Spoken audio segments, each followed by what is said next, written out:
Going back to the question more generally at a high level of just how do you keep people informed and people up to date with what's going on? Like obviously with any major project that you're working on, and this is especially true with a cloud migration, communication is so essential and is so important.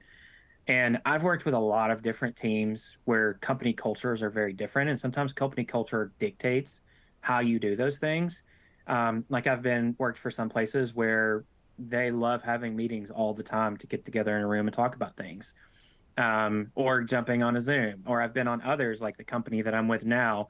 We almost entirely communicate through Slack, which was completely shift for me coming from having worked from other companies where it was more email um, and meeting heavy. Like we do a lot of stuff there now. So I think it's kind of understanding like what's your culture, how do people like to be communicated with, and it may vary from different companies. Like I'm not, it's hard to say here's a one size fits all, but the end goal is you have to find a way to keep people communicated and people involved.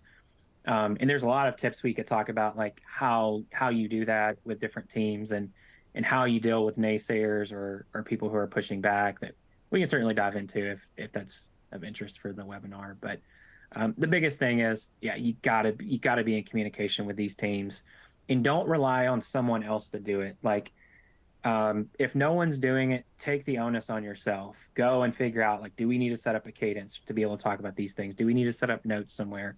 Do we need to set up a Slack channel or whatever it may be where we're constantly changing information?